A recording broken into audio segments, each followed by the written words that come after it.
You recently just went through a breakup. Yes. The internet just basically found out this week. And to give context to the Daddy Gang, maybe you guys are familiar, maybe you're not. Madeline was dating someone that is also in the public eye, is a very famous rapper from the UK.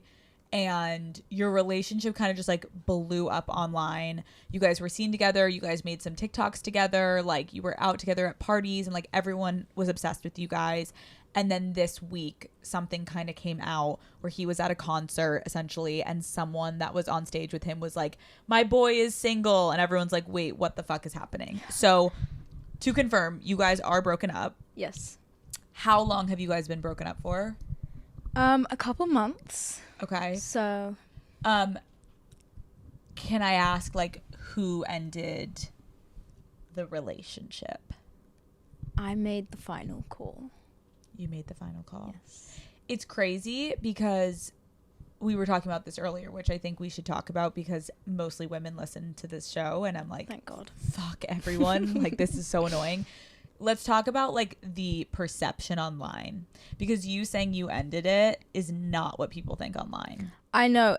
But it's not even like anyone's given any thought to it. It's just like their immediate response is like, I got dumped, or like, it's like the girl, because the guy has all these like girls after him and crazy followers and crazy money, and it's like it's for some reason what we would expect, like culturally, in a weird way, and I hate that. You're so right. It always is like the guy ended it. Like I've literally seen comments of being like, he must have dumped her, like she must be so depressed, and it's like, you actually ended it. But it's annoying that it has to take you coming on and saying that for then people to believe it. It's really dumb. Yeah, it's really dumb. I think a lot of times, obviously, it's really difficult to end a relationship. Some people know for years. Some people know like over a weekend and it hits them. Like, how long, first of all, can I ask, were you guys actually dating?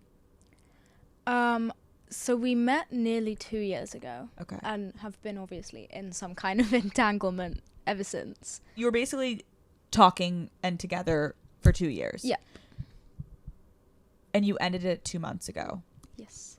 How long did you know that you wanted to end it? Quite a while. I think it was a lot of back and forth, and like it kind of like in a fun toxic way almost, when you're like, oh god, like this needs to end, but fuck it, like let's go on one more trip together, or like let's have one more night, like.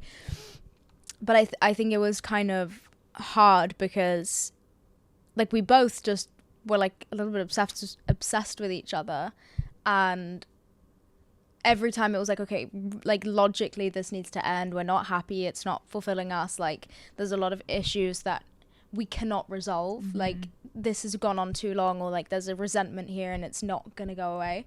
Like we'd have that conversation, be like, yeah, this is fucking terrible.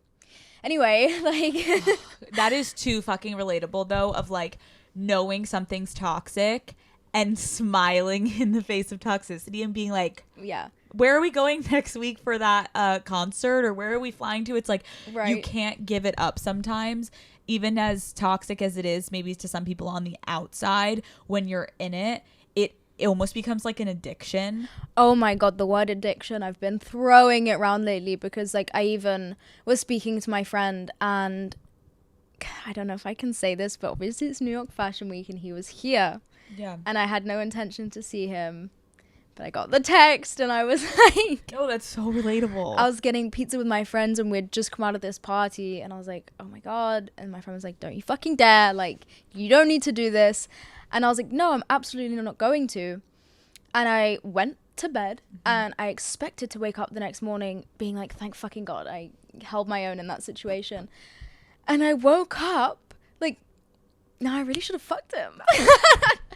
And I was like, oh my god. And I texted my friend, I was like, I actually think I'm addicted to chaos. Like, I think I wish I woke up this morning like, oh my god, crazy, like went to his hotel, left at 5 a.m, got back here, feel like shit. And I was like, how can I possibly want that? I'm like, it's an actual addiction. It is, because don't you feel like you, like when you're going through kind of that like toxic ending, you become so like, it becomes so normalized that then when you're in your quiet moments without the toxic, you're literally like, wait, like where is it? Like, where is he? Like, why don't I feel that rush? Why don't I feel like insecure or nervous or like obsessed? Like, there's so many weird emotions that you go through that when it's gone, you're literally like, is life boring? Like, why am I stable? Yeah.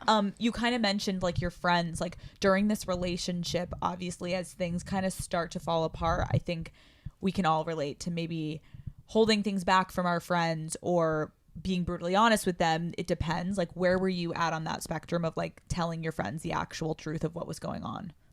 Fully lying, but I actually made a new friend recently. I've been talking about this to everyone. I told you about her, and she was someone that I really wanted to like she kind of commands you to be a good person. She's one of those people that it's like, I'm gonna actually feel fucking stupid if I say something dumb in front of you, because like you clearly respect yourself and I like you.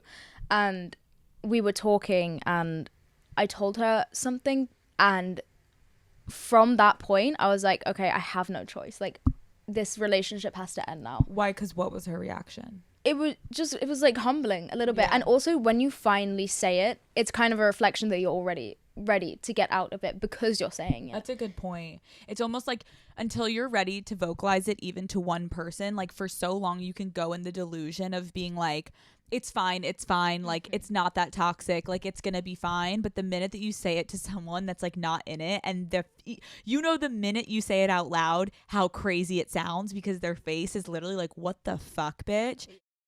Hi Daddy Gang, thank you so much for watching this video. Keep in mind that was just a little clip from the episode. If you want to watch the entire full video episode, it is linked below. It's the first thing in the description. Go watch it. It's a great episode. Love you all. I will see you next Wednesday.